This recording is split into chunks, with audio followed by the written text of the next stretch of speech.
Ministries of India, Thiruvananthapuram Nedumangad. Bible ക്യൂസ്. 1 പത്രോസ് എഴുതിയ ലേഖനം 1, 2, 3 അധ്യായങ്ങൾ. 1-ാം അധ്യായത്തിൽ എത്ര വാക്യമുണ്ട്? 25 വാക്യം. യേശുക്രിസ്തുവിന്റെ അപ്പോസ്തലൻ ആരാണ്? പത്രോസ്.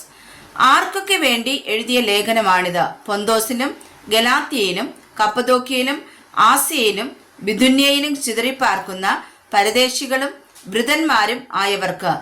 എന്തിനു വേണ്ടി വീണ്ടും ജനിപ്പിച്ചിരിക്കുന്നു? സ്വർഗത്തിൽ സൂക്ഷിച്ചിരിക്കുന്നതും ക്ഷയം, മാലിന്യം, വാട്ടം എന്നിവ ഇല്ലാത്തതുമായ അവകാശത്തിനായി. എന്തിനേക്കാളും വലിയതാണ് വിശ്വാസം, പൊന്നിനേക്കാൾ. എന്താണ് അഴിഞ്ഞു പോകുന്നതും തീയിൽ ശോധന കഴിക്കുന്നതും? പൊന്ന്. വരുവാനുള്ള കൃപയെക്കുറിച്ച് പ്രവചിച്ചത് ആര്? പ്രവാചകന്മാർ. പ്രവാചകന്മാരിലുണ്ടായിരുന്ന ആത്മാവ് ഏത്? ക്രിസ്തുവിന്റെ ആത്മാവ്. പരിശുദ്ധാത്മാവിനാൽ സുവിശേഷം അറിയിച്ചത് ആര്? പ്രവാചകന്മാർ. എന്തിൽ പൂർണ്ണ പ്രത്യാശ വെച്ചുകൊള്ളേണം? യേശുക്രിസ്തുവിന്റെ പ്രത്യക്ഷതയിൽ. എല്ലാ നടപ്പിലും വിശുദ്ധരാകുവിൻ. ഞാൻ വിശുദ്ധനാകിയാൽ നിങ്ങളും എങ്ങനെ ആയിരിക്കണമെന്നാണ് കർത്താവ് പറഞ്ഞിരിക്കുന്നത്. വിശുദ്ധരായിരിക്കണം. മുഖപക്ഷം കൂടാതെ ഓരോരുത്തന്റെ പ്രവൃത്തിക്കു തക്കവണ്ണം ന്യായം വിധിക്കുന്നവനെ നിങ്ങൾ പിതാവെന്ന് വിളിക്കുന്നുവെങ്കിൽ നിങ്ങളുടെ ഭയത്തോടെ കഴിക്കണം. പ്രവാസകാലം. വ്യർത്ഥവും പിതൃപാരമ്പര്യവുമായുള്ള നിങ്ങളുടെ നടപ്പിൽ നിന്ന് നിങ്ങളെ വീണ്ടെടുത്തത് പൊന്ന്, വെള്ളി എന്ന അഴിഞ്ഞു പോകുന്ന വസ്തുക്കളെ കൊണ്ടല്ല, പിന്നെന്തുകൊണ്ടാണ്? നിർദോഷവും നിഷ്കളങ്കവുമായ കുഞ്ഞാടിന്റെ വിലയേറിയ രക്തം കൊണ്ട്. ലോകസ്ഥാപനത്തിനു മുമ്പേ മുന്നറിയിക്കപ്പെട്ടവൻ ആരാണ്? യേശുക്രിസ്തു. എന്തിനു വേണ്ടി ദൈവം യേശുക്രിസ്തുവിനെ മരിച്ചവരുടെ ഇടയിൽ നിന്ന് എഴുന്നേൽപ്പിച്ച് അവന് തേജസ് കൊടുത്തിരിക്കുന്നു?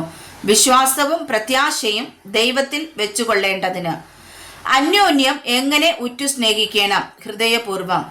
കെടുന്ന ബീജത്താലല്ല, കെടാത്തതിനാൽ ജീവനുള്ളതും നിലനിൽക്കുന്നതുമായ ഡേഷിനാൽ തന്നെ നിങ്ങളെ വീണ്ടും ജനിപ്പിച്ചിരിക്കുന്നു, ദൈവ വചനത്താൽ. നമ്മോട് പ്രസംഗിച്ച വചനം, എന്നേക്കും നിലനിൽക്കുന്ന കർത്താവിന്റെ വചനം. സകല ജഡവും പുല്ലുപോലെയും അതിന്റെ ഭംഗിയെല്ലാം പുല്ലിന്റെ പൂ പോലെയും ആകുന്നു. പുല്ലുവാടി പൂ വിതിർന്നു പോയി, എന്നാൽ കർത്താവിന്റെ വചനം എന്താണ്? എന്നേക്കും നിലനിൽക്കുന്നത്. 1 പത്രോസ് 2-ാം അധ്യായത്തിൽ എത്ര വാക്യങ്ങളുണ്ട്? 25 വാക്യം. ആകയാൽ സകല ദുഷ്ടതയും എല്ലാ ചതിവും വ്യാജഭാവവും അസൂയയും എല്ലാ നുണയും നീക്കിക്കളഞ്ഞ് ഇപ്പോൾ ജനിച്ച ശിശുക്കളെ പോലെ രക്ഷയ്ക്കായി വളരുവാൻ എന്ന മായമില്ലാത്ത പാൽ കുടിപ്പാൻ വാഞ്ചിപ്പിൻ. വചനം. ദയാലുവെന്ന് നിങ്ങൾ ആസ്വദിച്ചിട്ടുണ്ടല്ലോ. കർത്താവ്. മനുഷ്യർ തള്ളിയതെങ്കിലും ദൈവസന്നിധിയിൽ ശ്രേഷ്ഠവും മാന്യവുമായ ജീവനുള്ള കല്ല് എന്താണ്? യേശുക്രിസ്തു. ജീവനുള്ള കല്ലായ അവന്റെ അടുക്കൽ വന്നിട്ട് നിങ്ങളും ജീവനുള്ള കല്ലുകൾ എന്ന പോലെ ആത്മീക ഗൃഹമായി യേശുക്രിസ്തു മുഖാന്തരം ദൈവത്തിന്റെ പ്രസാദമുള്ള ആത്മീയ യാഗം കഴിപ്പാൻ തക്കവണ്ണം ആകേണ്ടതിന് പണിയപ്പെടുന്നു. വിശുദ്ധ പുരോഹിത വർഗം. ഞാൻ ശ്രേഷ്ഠവും മാന്യവുമായ ഒരു മൂലക്കല്ല് ഡേഷിൽ ഇടുന്നു, അവനിൽ വിശ്വസിക്കുന്നവൻ ലജ്ജിച്ചു പോകയില്ല. സിയോനിൽ. വീട് പണിയുന്നവർ തള്ളിക്കളഞ്ഞ കല്ല് തന്നെ മൂലക്കല്ലും ഇടർച്ചക്കല്ലും തടങ്കൽ പാറയും ആയിത്തീർന്നത് ആർക്ക്? വിശ്വസിക്കാത്തവർക്ക്. നിങ്ങളോ അന്ധകാരത്തിൽ നിന്ന് തന്റെ അത്ഭുത പ്രകാശത്തിലേക്ക് നിങ്ങളെ വിളിച്ചവന്റെ സൽഗുണങ്ങളെ ഘോഷിപ്പാൻ തക്കവണ്ണം തിരഞ്ഞെടുക്കപ്പെട്ട ഒരു ജാതിയും രാജകീയ പുരോഹിത വർഗവും ആകുന്നു, വിശുദ്ധ വംശവും സ്വന്ത ജനവും. സകല മാനുഷ്യ നിയമത്തിനും നിമിത്തം കീഴടങ്ങുവിൻ. കർത്താവിൽ.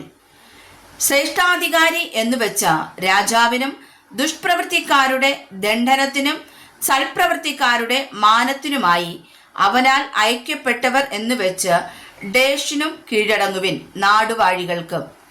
നന്മ ചെയ്തുകൊണ്ട് ബുദ്ധിയില്ലാത്ത മനുഷ്യരുടെ ഭോഷത്വം മിണ്ടാതാക്കണമെന്നുള്ളത് ആരുടെ ഇഷ്ടം? ദൈവത്തിൻ്റെ. എല്ലാവരെയും എങ്ങനെ ബഹുമാനിക്കണം? സ്നേഹത്തോടെ. സഹോദരവർഗത്തെ എങ്ങനെ ആദരിക്കണം? സ്നേഹത്തോടെ ആദരിക്കണം. ദൈവത്തെ ഡേഷ് ഭയപ്പെടേണം. രാജാവിനെ എങ്ങനെ മാനിക്കണം? ബഹുമാനത്തോടെ. സ്വതന്ത്രരായും സ്വാതന്ത്ര്യം ദുഷ്ടതയ്ക്ക് മറയാക്കാതെ ദൈവത്തിൻ്റെ ഡേഷായും നടപ്പിൻ ദാസന്മാർ.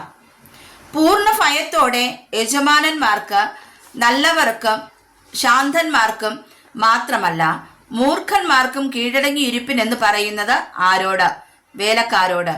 ഒരുത്തൻ ദൈവത്തെക്കുറിച്ചുള്ള ഡേഷ് നിമിത്തം അന്യായമായി കഷ്ടവും ദുഃഖവും സഹിച്ചാൽ അത് പ്രസാദം ആകുന്നു. മനോബോധം.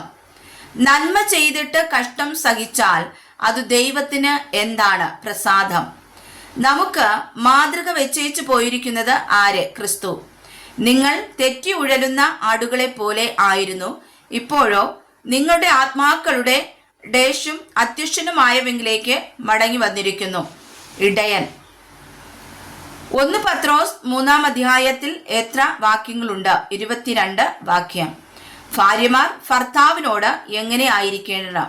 കീഴടങ്ങി ഇരിക്കണം. അവരിൽ വല്ലവരും വചനമനുസരിക്കാത്ത പക്ഷം ഭയത്തോടു കൂടിയ നിങ്ങളുടെ നിർമ്മലമായ നടപ്പ് കണ്ടറിഞ്ഞ് വചനം കൂടാതെ ഡേഷ് നടപ്പിനാൽ ചേർന്ന് വരുവാൻ ഇടയാകും. ഭാര്യമാരുടെ